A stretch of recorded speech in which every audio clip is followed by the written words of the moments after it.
So, ladies and gentlemen, 3 years later, after the Copenhagen criteria of 1993 and the Laeken Declaration of 2001, another unfolding of the process of cooperation took place.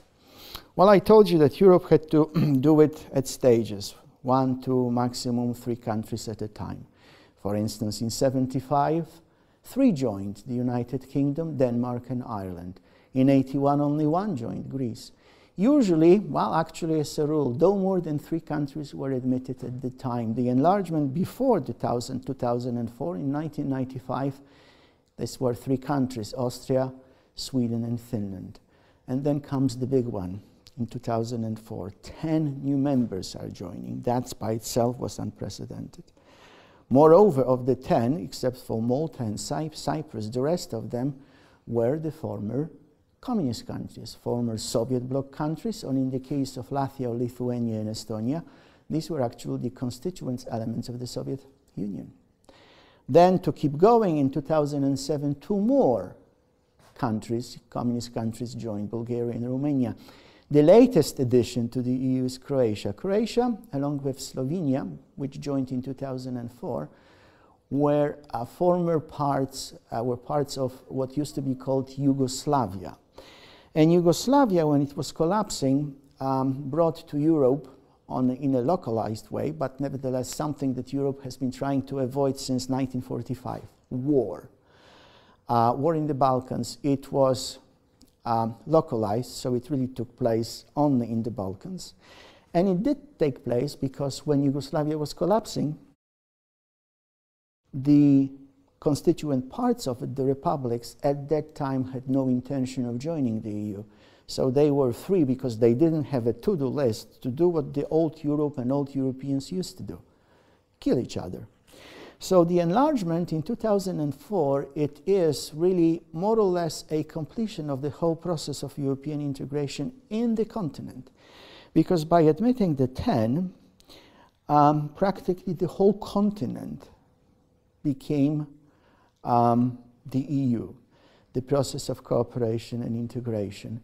And it was done, well, for the sake of Europe and of the sake of the Europeans, but also it was done because those who became independent after the collapse of the Soviet Union did their homework and did it well, and make themselves eligible for membership, fulfill the Copenhagen criteria, realize what the Laeken Declaration say, that the only way forward is the new Europe, and that's why the enlargement happened.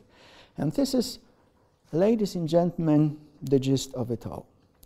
In social sciences, when we use the word societal change, we refer to a wholesale, fundamental change in society, in each and every aspect of societal life: economy, politics, culture, and so on and so forth. And that's what's been happening in Europe since 1945. All facets, all aspects of life have been changing, and changing thoroughly. Because what can be more thorough than a change from authoritarianism to democracy? It's like black and white, isn't it? And that is the essence of societal change. And the gist of it in Europe is this: in addition to writing all the great books that I have mentioned to you, the first personality in the old Europe, about the benefits of democracy and constitutionalism and so on and so forth, Europeans have also written many books about how all of this can be accomplished, how to implement democracy, how to implement this and that. And it started with Plato, so it's antiquity, centuries and centuries ago, when he wrote the book The Republic, which was for him the perfect society at that time.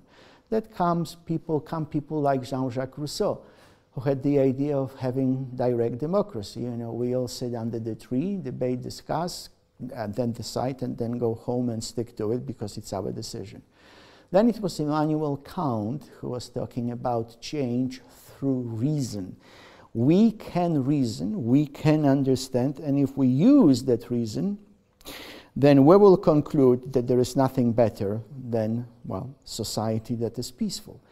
His idea of permanent peace eventually kind of coined an adage that democracies do not go to war with each other. So then comes Habermas and says, well, yes, they do not go to each other, to war with each other, the democracies. So let's make it even more assured by entirely leaving nationalism behind. Well, Plato, Rousseau, and Kant are not alive, but Habermas still is. So finally, combining the two sets of books, what are the benefits of democracy and no conflict, and how to implement democracy and no conflict, finally met together and been accomplishing in real life. And that is, well, Europe since 1945. So you see, this old continent is old, but at the same time new. And the new is still being added. So Europe has moved from authoritarianism to democracy, and from war to peace. And that is the gist of the societal change in Europe. You know, Europe, for a social scientist, and I am a political scientist, is really like a lab. Because if any social scientist is interested in societal change, its nature, its mechanics, how it develops, how it is being put together, then Europe is the place to be for social scientists, but also for economists. Because, ladies and gentlemen, the 2004 enlargement, by including these communist countries, former communist countries, also included in the whole transition and the change, the new, the movement to market from planned economies. That by itself, and certainly looked like that at the time when it was being done, to be an extremely complicated task, but also a dangerous one. See, in Poland, for example, when the communists, who subsidized just about any price for any good and service, subsidized meaning simply paying for it. The prices never reflected the cost of producing the goods or services. When the communists tried to increase prices, i.e. to diminish just a tiny bit, 5–10% of the subsidies, they had a series of revolts afterwards. For instance, in '76. The price of sausage and a few other goods were to go up by 10%, and they had revolt at their hands. Well, now, that is when the post-communist countries were moving towards the process of European integration, i.e. joining the new in the old continent, the prices had to be freed, and had to be freed not one at a time, but all of them at the time. In Poland, it was called shock therapy. So overnight, the subsidies have been removed, which of course meant that prices the day after went up, way, way up. And what? Was there a revolt afterwards? No. Well, the Poles in this case, and generally Europeans in this part of the world, well, maybe kind of following Rousseau, you know, sitting and debating and deciding that this is it. Well, decided to take the good and the bad. And because the bad came with the good, they also had to take the bad. Because prices going up also meant, and it meant immediately, lowering of living standards across this area of Europe.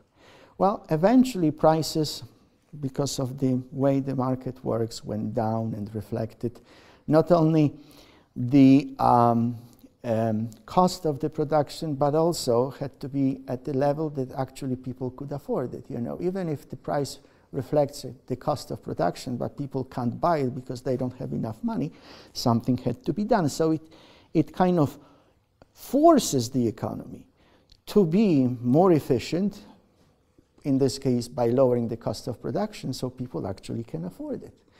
So, ladies and gentlemen, this was, well, so far, again, only in Europe, a situation when, in addition to the political transition and social transition, the economic transition happened.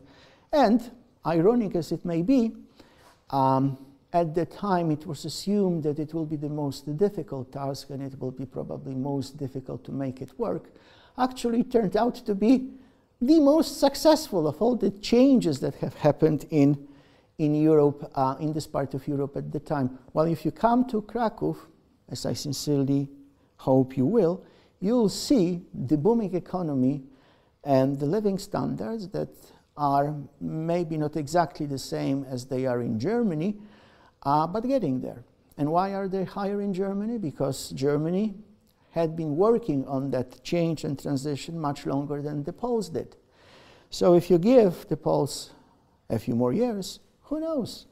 The standards will probably be evening up.